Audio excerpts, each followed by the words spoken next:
देखो कल के वीडियो में मैंने आपके सामने आंकड़ा रखा था कि वाकई में कैसे कैटेगरी के म्यूचुअल फंड में इन्वेस्टर सबसे ज़्यादा फोकस कर रहे हैं। जी हाँ, और वहाँ पे आंकड़े क्या निकले थे, मिड कैप कैटेगरी में इन्वेस्टर सबसे ज़्यादा पैसा लगाए हैं जून के महीने में।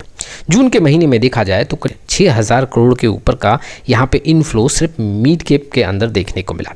अब उसमें सबसे ज़्यादा इन्वेस्टमेंट कैसे फंड्स में आता हुआ देखने को मिला। देखो ये लास्ट 3 मंथ का डेटा है और इस लास्ट 3 मंथ में अगर आप डेटा देखोगे सबसे ज़्यादा जो इन्वेस्टमेंट आया है वो HDFC मिड कैप फंड में है। करीबन 154 करोड़ का इनफ्लो आता हुआ देखने को मिला है।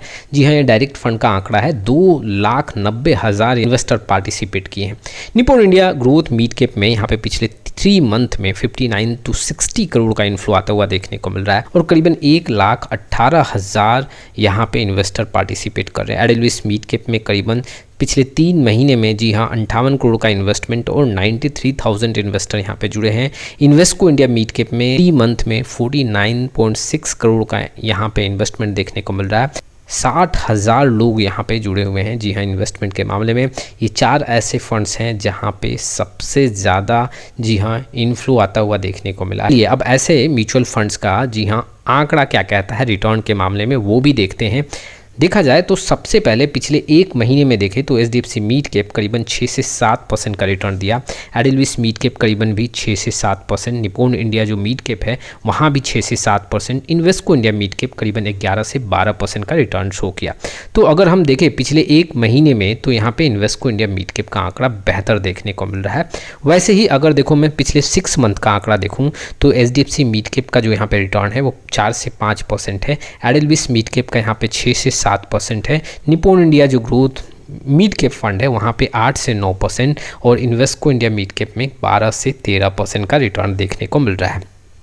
ठीक वैसे ही 2026 के आंकड़ों पे नज़र डालूं तो HDFC मिड कैप जो फंड है वो 3 से 4% का रिटर्न शो कर रहा है। एडेलविस मिड कैप करीबन 4 से 5%। निप्पॉन इंडिया जो मिड कैप है वो 6 से 7 और इन्वेस्को इंडिया मिड कैप में यहाँ पे 9 से 10% का रिटर्न देखने को मिल रहा है। वैसे ही अगर मैं पिछले 1 साल का आंकड़ा देखूँ HDFC मिड कैप फंड है वहाँ पर 7 से 8, एडेलविस मिड कैप में 8 से 9, निप्पॉन इंडिया जो मिड कैप है वो 10 से 11 और इन्वेस्को इंडिया मिड कैप यहाँ पे 12 से 13% का रिटर्न शो कर रहा है। अब देखो पिछले अगर मैं 1 साल का आंकड़ा देखूं तो 1 साल के अंतराल में सबसे ज़्यादा जो मूव किया है वो इन्वेस्को इंडिया मिड कैप, दूसरे नंबर पे निप्पॉन इंडिया और तीसरे नंबर पे एडेलविस मिड कैप देखने को मिल रहा है। यहाँ पे अगर मैं 2026 के आंकड़ों पे देखूं तो सबसे ज़्यादा जो मूवमेंट किया इन्वेस्को इंडिया मिड कैप, दूसरे नंबर पे अगर हम देखें तो यहाँ पे निप्पॉन इंडिया मिड कैप, तीसरे नंबर पे एडेलविस और चौथे नंबर पे HDFC मिड कैप।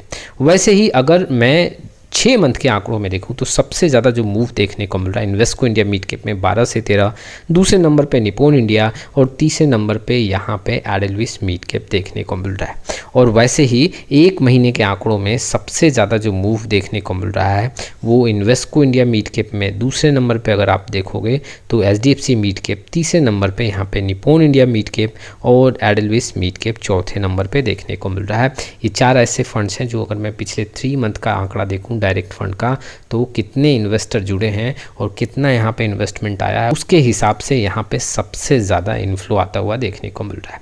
लेकिन देखो मेरा इस वीडियो के माध्यम से ये मकसद नहीं है कि आप ऐसे फंड्स को फोकस करो। इस वीडियो के माध्यम से मेरा मकसद है कि आप जी हाँ समझें कि वाकई में इन्वेस्टर कहाँ सबसे ज़्यादा इन्वेस्टमेंट कर रहे हैं और अगर आपको ऐसे फंड्स का चयन भी करना है तो एक प्रॉपर रिसर्च करें। अगर आपका रिस्क अलाउ करता है तो ही आप ऐसे फंड्स को अपने पोर्टफोलियो में ऐड करें। यहाँ मेरा कोई सुझाव नहीं है। जी हाँ, हर एक इन्वेस्टर का एक अपना रिस्क कैपेसिटी है, उसके अकॉर्डिंग फंड का चयन करना चाहिए। तो ये कुछ इन्फॉर्मेशंस थे जो इन्वेस्टर के लिए इंपॉर्टेंट थे। आपका क्या राय इस वीडियो को लेके कमेंट बॉक्स में जरूर आए। फिर मिलेंगे एक नए वीडियो के साथ, तब तक के लिए जय हिंद, जय भारत।